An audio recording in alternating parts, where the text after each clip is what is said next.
Welcome to the Understanding Project Management Discussions podcast. This is Dave Barrett. My guest today is Ian Adare. Ian is a program manager with experience in a variety of sectors, including education, healthcare, banking, and automation. I've known Ian for many years, and while he is accomplished in all areas of project management, a special area of interest he has is risk management. Our topic today is related to risk management. That is, the handling of project issues and how this contributes to the success of projects. Please welcome Ian Adare.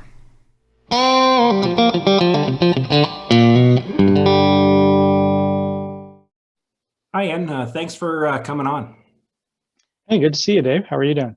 Oh, really good. Really good. So our topic today is we're going to be talking about all things issues. I think what everyone who has gotten involved in project management knows is that things don't go, it often and all too many times doesn't go exactly to plan, and things crop up. There's problems, issues, things that don't work and so on. So it's an important topic. And so my first question is sort of general in terms of sort of overall, how do you approach issues? Like, do you document them somewhere? Do you keep a list? Do you record them? Like, what's sort of your overall go-to with regard to issues? Yeah, great question. Like almost everything we talk about in project management, it depends. When you first introduced the topic, Dave, the first thing that sort of popped to my mind was, if we didn't have issues, we wouldn't need project managers. And everything would just be, a bed of roses, so to speak. But anyway, to your question about do you record, do you not record? I think it really depends on the situation and the type of project that you're involved with. A lot of projects have issues that don't pop up all that frequently. And so you sort of have the issue of the week that you're dealing with. And once it's resolved, hopefully you get back on track and then you keep working until the next one. And that kind of a scenario, I may not record the issues sort of in a formal log, but rather they get captured in the transactions and communications of the project. Right. I like what you said about if we didn't have issues, we wouldn't need PM. So yeah, it's actually job security. So projects need us, though. So, Yeah. but yeah, I agree. It depends on the size of the project, the frequency. Like you say, there can be sort of the big issue that is just there in front of you and needs to be solved and doesn't really need to be written down. And then there are the issues where I know that I've been involved in programs where there was so many issues, they were coming in faster than we could solve them. And so it's kind of like, if you were holding the issues, you'd eventually run out of arms and they'd start spilling out. So in that case, I found it useful to, okay, well, let's just write them down over there so we don't forget about them. So it's like you say, it all depends. Yeah, absolutely, Dave. And that's exactly the sort of scenario that I was thinking of. And there's almost this continuum, right? So you can get to that point where it's like, oh, I've got too many that I can keep track of in my head. And so I need to start writing these down and keep a log of them. And then you can get even further down that spectrum where they're becoming, so frequent that you actually need a ticketing system to keep track of them. And, you start getting into sort of the idea of a support center and things like that. So, yeah. Another thing with issues is it's almost, or it is that it's sort of sister or brother concept are risks, and so there's often these risk and issues, and I know you know a lot about risk. You've taught specific risk courses and are an expert in that. So how do you differentiate risks and issues? What's the difference between the two, and how do you think they're related? Well, so my academic answer to that question, Dave, would simply be, risks are things that haven't happened yet, and therefore you have a multitude of options of how you deal with them. when a risk occurs, or you actually are dealing with an issue, you often have fewer options, right? You have to deal with it in the current time. That's kind of my academic answer. On a more sort of practical response to that question, I find a lot of people, and senior leaders in particular, don't make a distinction between risks and issues. And so you sort of have to have that lens of, okay, does it really matter if it's a risk or an issue? You need to have some path to resolution. And so lots of times the risk and issue logs get combined into the same thing, and they're handled in the same meetings. And so there's kind of that practical aspect to it. Right. I agree. The terminology does flip back and forth, is that somebody can be saying, we have an issue that this might occur in the future. And then that is, but you're talking, therefore it's a risk, so there is an academic, like, a definition is that, a future issue is a risk, and a risk that happens is an issue. So you have that sort of distinction, but in real life they flip back and forth, and it's just important. What the important thing is for the PM and the practitioners to understand: is this occurring or is it future? Regardless, whatever we call it, there are different actions, like you say, and risks. There are, it's theoretical, it's hypothetical. And so you're looking at a range of options. Well, if it happens this way, we'll do this. If it happens this way, we'll do that. And by the way, we can mitigate it by doing this. So that's a risk management approach, versus an issue management is, hey, the milk has spilt on the floor. What are we going to do? Yeah. Or I have an angry customer. How are we going to deal with it? Right. Rather than, this customer might get angry because of this situation. How can we mitigate that ahead of time and get ahead of them being angry? Right. That's kind of a more sort of tangible example that I can think of. Yeah. So while they are interlinked that way, they are different for sure. So back on issues. So the customer is angry. The milk is spilled on the floor. The part or the widget was manufactured incorrectly in your project. Do you have any kind of problem-solving process that you go through? Is there a steps or a methodology that you do? Like, how does that work? And it's almost, you might have the for big problems and little problems or things like that. But what do you do on those sort of things? That's a great question. And I'm not sure I have sort of a pat answer for that one. I think, the way you kind of led the question there is there's big problems and little problems to a degree. And I think you can also classify that as internal and external as well. So I think the first thing, though, similar to risk, is, understanding what is the impact? How broad is this? How urgent is this? How critical is it? And I'm sort of thinking in the context of customers at the moment. So, is this a situation where the customer is so angry they're going to cancel their contract? Or is this just a minor nuisance? It took a little longer to solve their case than it should have. And so understanding the degree of the issue becomes the first step. And then you can figure out what the appropriate response is. Right. I like that, and it's understanding that impact, the severity, and that's where it kind of shares methodology with risk management again, because that's one of the things when you assess risks is you assess probability and impact. In this case, you have probability of 100%. It's happening. You know exactly what it is, but you're still looking at the impact. That if it's with a customer, is it a minor annoyance? Is it a small issue that doesn't mean you necessarily ignore it, but it would be solved in a certain way?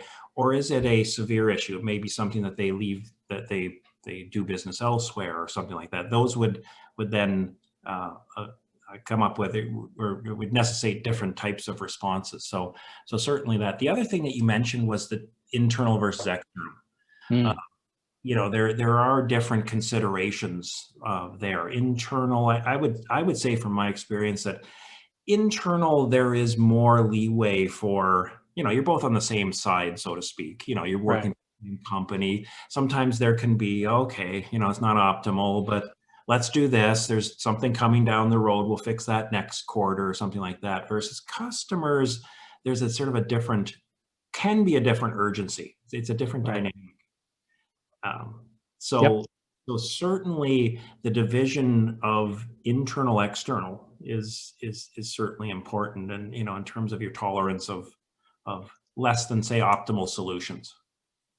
Right. Yeah, and I think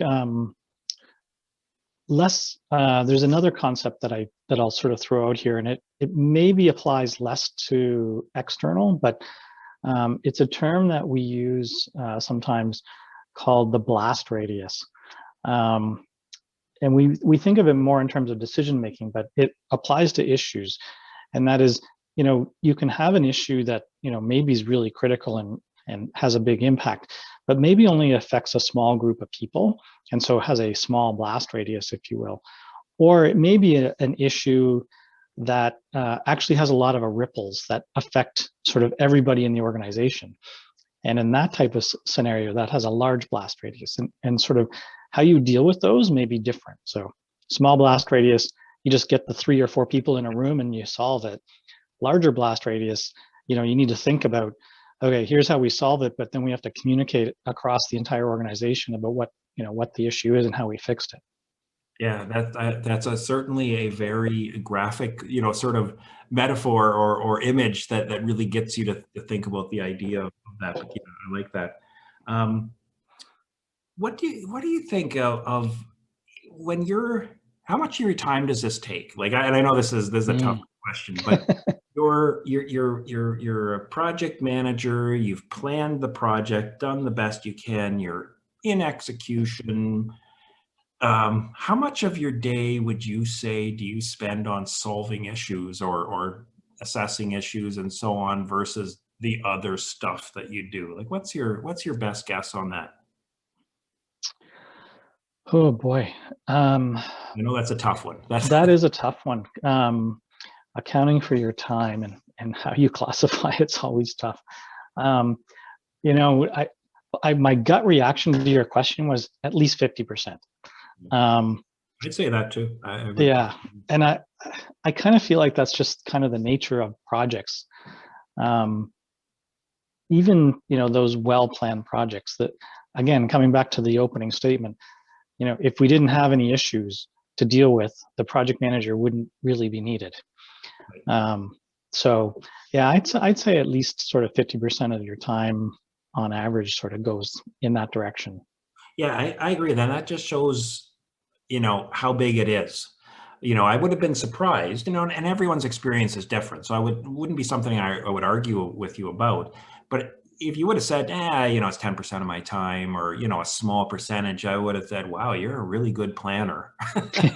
Yeah. Or in a very, you know, in a relatively static industry, for example. There could be Mhm. some projects where, you know, it's pretty tried and true and so on. But if you're involved in literally most projects, if you're involved in software development, if you're involved in technology, even construction, anything with customers, you Mhm. know, stakeholders, new things, which is almost most projects, there's going to be things that go wrong. And so I agree. I think I would spend, and it's hard because you know, when are we, you know, when we don't, I don't account for my time down to the minute. I used to, that's always the bane of project people of trying to account, having, if you have to track your time, Yeah, every yeah.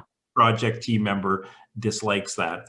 But even thinking about it, well, when are you solving an issue or working on an issue, and when are you improving a process? There's a fine line between Mm. those two. But I would think, you know, at least 50%. So it is something that's really important because as a project manager, um, you spend a lot of time on it.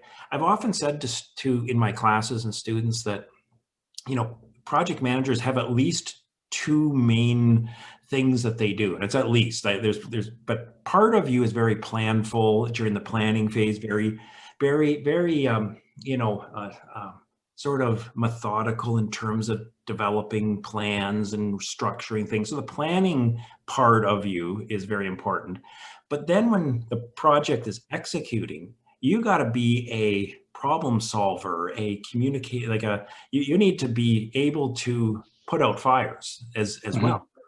You know, the better you do in the planning and preventative types of things, hopefully the less it's over there. But again, it's not, you can never get it to zero. So you got to have those two things. That's one of the things that I think makes good project managers both, you know, rare and valuable, you know, which is good. If you're a good project manager, you're a sought after commodity in organizations. But yeah, those two sides are really important in your skill set. Yeah, for sure. A couple things that are going through my mind on that topic, Dave, and one is the concept of an issue log. Um, it's something that I had sort of researched, not researched, that's the wrong word. So when I first started introducing issue management into my classes, I thought, oh, you know, I should go and see what does the PMI say about issue logs and issue management. And I was really surprised that there's not a section in the pembach guide that talks about issue management. Mm-hmm. And if you sort of dig into it, where it comes up actually is under stakeholder management. Mm-hmm. And so the concept of issue management and stakeholder management are very, very integrated together. And that kind of makes sense, right? Because it's an issue. It's like, oh, well, who do I need to involve to sort of help me solve this, and who cares about it? There wouldn't be an issue if nobody cared. Right. Right. So I thought that was kind of an interesting revelation when I sort of started looking into issues and how to manage them and things like that. I agree with you though in general that I don't think issue management gets enough profile. Like I wouldn't have known that offhand if you would have given me a quiz of, well, which issue is it in? I would have, okay, risk maybe? Integration, man. So I wouldn't have necessarily known offhand, but I think it deserves its own category because it, you know, wait a minute, it's 50%. And you know, we could argue whether it's 40 or 60, but Sure. it's 50. It's 50% of what a project manager does during the longest phase. If we're in a waterfall project, the longest phase of the project, 50% of your time, and we don't really give it that much. So it's a bit of a, I agree. It's sort of like an underrated discipline or field of study within project management. So actually that's a good segue though into another question I had is again, tough question, you know, put you on the spot with a, you know, what do you think, but what do you think the most common source of issues come from in your experience? Are they, and I just listed at least 4 categories here, but there might be more. Are they technology related, people related, communication, which is kind of people as well, scheduling, sort of, you know, sequencing issues, or something else? Like where do you see the majority of issues sourcing from? That's an interesting question. By and large, in the work that I do and have done, I would say they stem from technology. So systems that just fundamentally don't support use cases, or there's bugs, those types of things tend to be the most common issues, if you will, that I've run into. Now, certainly I've had, you know, people issues and stakeholder issues before. But yeah, I think if I had to sort of pick one, I would head on technology. Now, I think certainly different people, different industries would have different experience on that one. Yeah, and your background is primarily in technology, just from a background issue. Your background is in recent experience has been more technology organizations and so on. And I mean that makes sense. Where is there a lot of change, uncertainty, et cetera, is in systems and in technology. You know, like I always say, technology is great until it doesn't work, and then and then it's not great anymore. Yeah. this medium that we have right now, I'm not going to jinx it, but it could stop at any moment, and then we both be cursing. So, Well, so and just to add to that point, Dave, I think it's always the interface between humans and technology where these issues emerge. right, Yeah. right. I agree, and that would be my second choice to that. Is I'd say and you did mention it, that there's also people issues and so on. I find that a great source of issues of misunderstanding, miscommunications, which gets into the communication side. Um, Expectations not being met. Your customer comes to you and say, well, I said to do this and you're doing that. And meanwhile, you can say, well, I did document it here, but it's still an issue. They're arguing it or discussing it and so on. But the bottom line is I think issues can come from all over the place. Like it's kind of like you're kind of a sitting duck in a project. Can be, it can come at you from all around you, and that's the kind of thing where being aware of that and being ready and having a process to say, okay, we're gonna handle these. We have somewhere to write them down if we need to. We can solve them. You know, I find, and I think one of the reasons why you mentioned that issues, mention of issue management in pembach is under stakeholder, is that, certainly good stakeholder relations can help with issue resolution. I always find it's when you've got to deliver that bad news to your key customer or project sponsor, it's useful if you have a good relationship with them. As you Right. tell them their release date is going to be delayed because of an issue. That's the better relationship you have with them, the better that conversation is going to go. Mm-hmm, mm-hmm. So. This may be a tangent where you don't want to go, so feel free to bring me back on track here, Dave. But I've been recently, so the 7th edition of the PMBOK guide is coming out sometime this year, in theory, and it takes a dramatic turn in how it presents the topics of project management. And I haven't actually seen a copy of it yet, but from what I understand, its focus has shifted to really towards value delivery. And so the project manager becomes how do you deliver value to the organization? Mm-hmm. And I think issue management has a good tie-in there as well, because you're trying to solve, you have a project where you're trying to deliver something that provides value to the organization. And as you're going through that process, you run into problems and issues. And the resolution to those issues needs to align with what the value is that you're bringing. And so sometimes you may make a different choice with that sort of lens in mind. Right. Yes, I agree. I've also, I'm in a similar place that I've, heard of the new PMBOK coming, read about it, but not seen it. And it is a dramatic turn. And yeah, that may be a really good thing in terms of, focusing on value as opposed to, and I think many project managers did already. So it's Sure. more catching up, I think, or documenting where many project managers were already. But, the focus on issue resolution should not necessarily just be, okay, we got back on our original due date or our original, this is what we documented exactly in the scope statement. So we've got that back on track. It's, are we continuing to, if the focus is more on, are we continuing to deliver value to the customer? I mean, and ultimately the satisfied customer is the Right. goal. It's not, if we, early project management was more, success is if you, met your original, scope, time, and cost goals.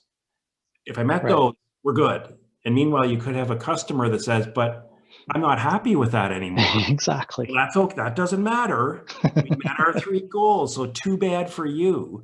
That was a like in my mind, that was sort of a misguided interpretation, is that Right. It's not about the customer and so on. So it sounds like PMBOK is, and it'll all be interesting for us to see the new PMBOK when it comes out. We'll be like, opening it up with anticipation. Well, maybe not that much, but it'll be interesting. Okay, I oversold that one a little bit, we'll be interested to see what it is in terms of how, you know, things are being reinterpreted, because it is being advertised as a pretty dramatic term. So Hmm. my sort of last thing I wanted to talk to you about was, there's also sometimes confusion a little bit. Like we talked about risk versus issues, but then there's also issues and then changes, like change request, change management, and they're also can be kind of related.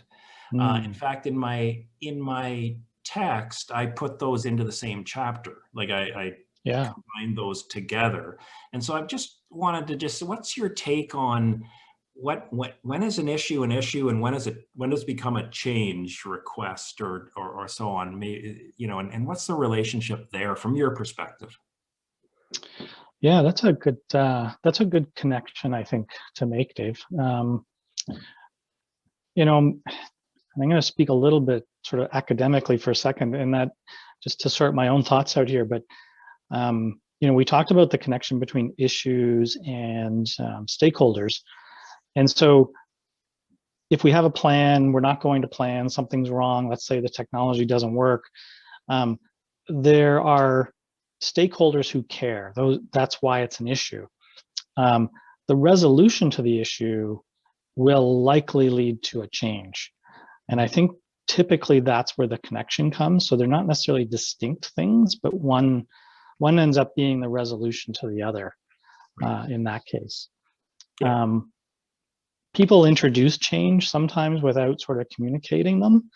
And maybe it's the right thing to do. It was the right change to our plan, but it's only an issue because it wasn't communicated well.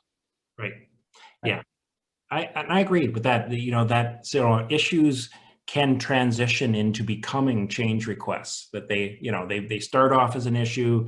We look at it and say, okay, well, that will be a change. Now let's put it through our change management, our change request system. You know, so there's often that transition. And again, it's another one of those things that during projects, you know, issues and change can be interchanged in people's vocabulary. They say, you know, Mhm. there's an issue that we need to change to the system, and you go, well, what, you know. So they are interrelated for sure. There are some issues that just need to be fixed, you know, immediately. If you have a, you know, if you have a system that's down, you know, and nothing's running, it needs to be, it's Right.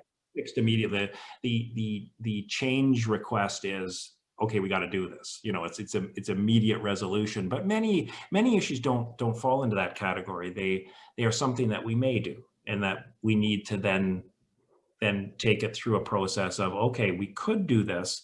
Do we want to do this? Do we approve Right. this change to our project plans and output and so on? So that the two are linked for sure. So Yeah, and to maybe try and give a bit of an example there, I think, you know, I think I've been in situations where we had a customer and we sold them something, and suddenly they sort of discovers like, oh my gosh, we sold this to the customer and we actually can't support that, you know, systematically.